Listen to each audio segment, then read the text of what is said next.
fine and happy. We are discussing Social Science first, Chapter 3, Indian Constitution, Rights and Duties. In our last class, we discussed the fundamental rights. Fundamental rights are those rights which cannot be denied to a person at any cost. They are inevitable for the complete development of an individual. Fundamental rights are included in the Part 3 of our Constitution. There are 6 fundamental rights: right to equality, right to freedom, right against exploitation, right to freedom of religion, cultural and educational right, right to constitutional remedies. Let's study in detail. Right to equality, that we discussed in our last class. Today we are going to discuss about right to freedom. Let's go through the textbook. The picture of Dr. B.R. Ambedkar, the architect of the Constitution of India, addressing the public and peaceful gathering to listen the speech is given. These two are related to certain freedoms granted by the Indian Constitution. Which are they? Architect of the Indian constitution എന്നറിയപ്പെടുന്ന doctor B R Ambedkar ജനങ്ങളുമായി ആശയം പങ്കുവയ്ക്കുകയും ജനങ്ങൾ സമാധാനപരമായി സംഘടിക്കുകയും ചെയ്യുന്നതിൻ്റെ ചിത്രമാണ് കാണുന്നത്. ഇവ രണ്ടും ഇന്ത്യൻ കോൺസ്റ്റിറ്റ്യൂഷൻ ഉറപ്പു നൽകുന്ന സ്വാതന്ത്ര്യവുമായി ബന്ധപ്പെട്ട അവകാശങ്ങളാണ്. അത് ഏതെല്ലാമാണെന്ന് നോക്കാം. Freedom of speech and expression, freedom to assemble peacefully without arms. Freedom of speech and expression, സംസാരത്തിനും ആശയപ്രകടനത്തിനുമുള്ള സ്വാതന്ത്ര്യം. Freedom to assemble peacefully without arms, ആയുധങ്ങൾ കൂടാതെ സമാധാനപരമായി സമ്മേളിക്കുന്നതിനുള്ള സ്വാതന്ത്ര്യം. ഈ പിക്ചറിൽ സൂചിപ്പിച്ചിരിക്കുന്നത് 2 രീതിയിലുള്ള അവകാശങ്ങളാണ്. നമ്മളുടെ ഭരണഘടന ഉറപ്പ് നൽകുന്ന 2 അവകാശങ്ങളാണ് നമുക്ക് ഈ പിക്ചറിൽ നിന്ന് മനസ്സിലാക്കാൻ സാധിക്കുന്നത്. ഫ്രീഡം ഓഫ് സ്പീച്ച് ആൻഡ് എക്സ്പ്രഷനും freedom to assemble peacefully without arms. Besides the 2 rights, the following rights are also included in the right to freedom. Freedom to form associations, സംഘടനകൾ പ്രസ്ഥാനങ്ങളും രൂപീകരിക്കുന്നതിനുള്ള സ്വാതന്ത്ര്യം. Freedom to travel anywhere in India, ഇന്ത്യയിലെവിടെയും സഞ്ചരിക്കുന്നതിനുള്ള സ്വാതന്ത്ര്യം, രാജ്യത്തുടനീളം സഞ്ചരിക്കുന്നതിനുള്ള സ്വാതന്ത്ര്യം. Freedom to reside anywhere in India, ഇന്ത്യയിലെവിടെയും താമസിക്കാനുള്ള സ്വാതന്ത്ര്യം. Freedom to carry on any occupation, trade or business, ഏത് തൊഴിലും വ്യാപാര വാണിജ്യ പ്രവർത്തനങ്ങളിലൊക്കെ ഏർപ്പെടാനുള്ള സ്വാതന്ത്ര്യം, ഇഷ്ടമുള്ള തൊഴിൽ ചെയ്യുന്നതിനുള്ള സ്വാതന്ത്ര്യം, സ്വന്തമായിട്ട് ബിസിനസ് ചെയ്യുന്നതിനുള്ള സ്വാതന്ത്ര്യം. Right to life and personal liberty, ജീവനും വ്യക്തി സ്വാതന്ത്ര്യത്തിനുമുള്ള സംരക്ഷണം. Right to free and compulsory education to all children in the age group of 6 to 14 years, 6 മുതൽ 14 വയസ്സ് വരെ യുള്ള എല്ലാ കുട്ടികൾക്കും നിർബന്ധിതവും സൗജന്യവുമായിട്ടുള്ള വിദ്യാഭ്യാസത്തിനുള്ള അവകാശം. Protection from arbitrary arrest and detention, അന്യായമായ അറസ്റ്റിനും തടങ്കലിനും എതിരായിട്ടുള്ള സംരക്ഷണം.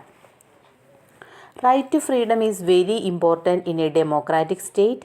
The above mentioned fundamental rights helped in empowering democratic culture in India. At the same time, all these are subject to restrictions.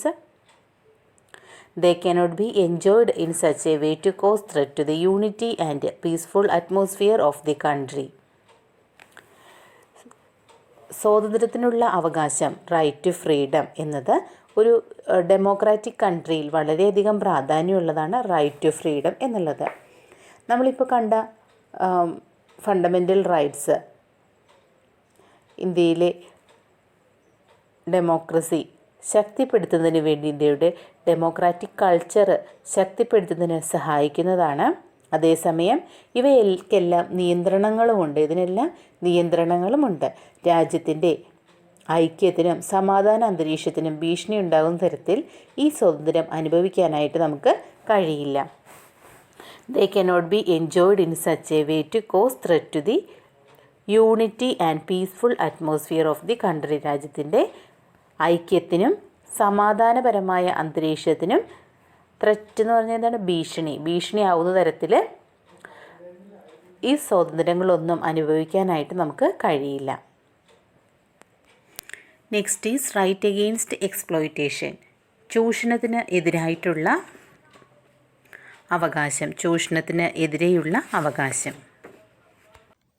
Observe the pictures. What all can you understand from this? It is the picture of children who are working in a labor site. Children denied education.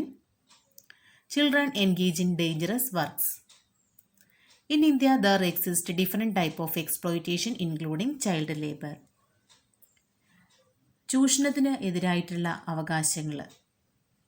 Right against exploitation നമുക്ക് ഈ പിക്ചറിൽ നിന്ന് തിരിച്ചറിയാൻ സാധിക്കുന്നു. കുട്ടികൾ labour സൈറ്റിൽ ജോലി ചെയ്യുന്നതിൻ്റെ പിക്ചറാണ് ഇവിടെ കാണിച്ചിരിക്കുന്നത്. കുട്ടികൾക്ക് വിദ്യാഭ്യാസം നിഷേധിക്കപ്പെടുന്നു. അപകടകരമായ മേഖലകളിൽ പണിയെടുക്കേണ്ടി വരുന്നു. ഇത്തരത്തിൽ വിവിധ ചൂഷണങ്ങളും പീഡനങ്ങളും നമ്മുടെ സമൂഹത്തിൽ നിലനിൽക്കുന്നുണ്ട്. ബാലവേല ഉൾപ്പെടെയുള്ള എക്സ്പ്ലോയിറ്റേഷൻസ് അവസാനിപ്പിച്ച് സിറ്റിസൺസിനെ സംരക്ഷിക്കുന്നതിന് വേണ്ടിയിട്ടുള്ളതാണ് right against exploitation. We can see economic exploitation similar to slavery around us. The right against exploitation is concerned with the prohibition of this type of exploitation and equip the individuals for leading a dignified life. As per this right, forced labor and trafficking human beings are prohibited. Employment of children in factories and other dangerous sectors are forbidden. In India, there exist different type of exploitation including child labor. ബാലവേല ഉൾപ്പെടെ പലതരത്തിലുള്ള exploitations നമ്മുടെ ഇന്ത്യയിൽ നിലനിൽക്കുന്നുണ്ട്. സ്ലേവറിക്ക് സമാനമായ, അടിമത്തത്തിന് സമാനമായ economic exploitations നമുക്ക് ചുറ്റും കാണാനായിട്ട് കഴിയും.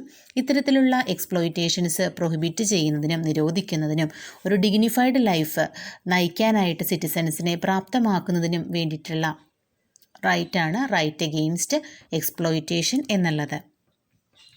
അതനുസരിച്ച് ഫോഴ്സ്ഡ് ലേബർ, നിർബന്ധിതമായിട്ടുള്ള തൊഴിലിൽ നിന്ന് സംരക്ഷണം നൽകുന്നു.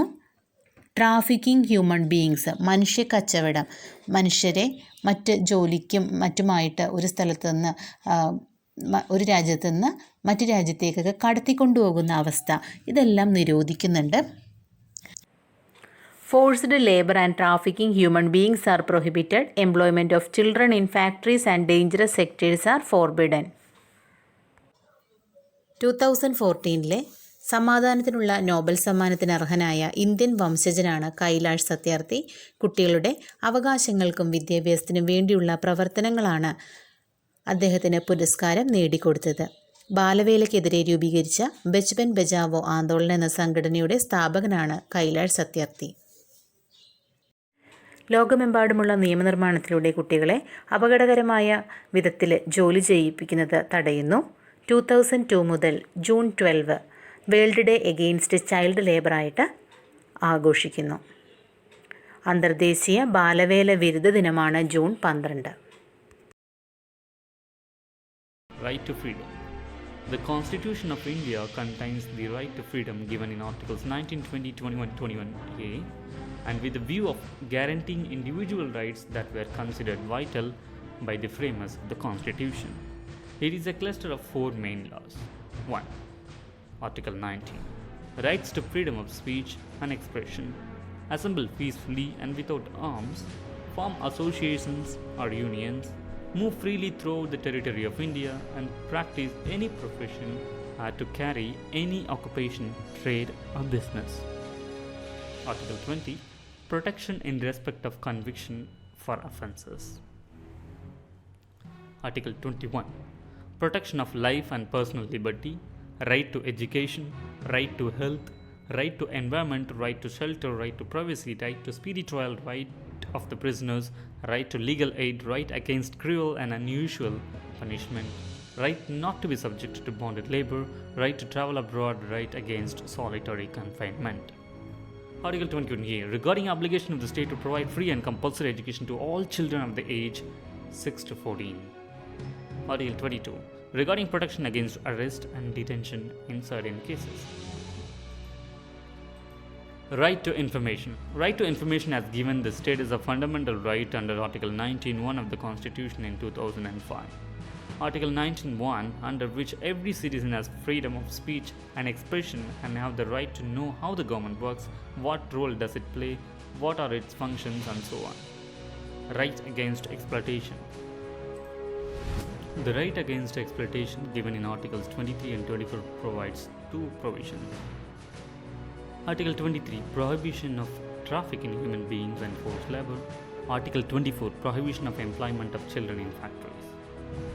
An exception is made in employment without payment for compulsory services for public purposes. Compulsory military conscription is covered by this provision.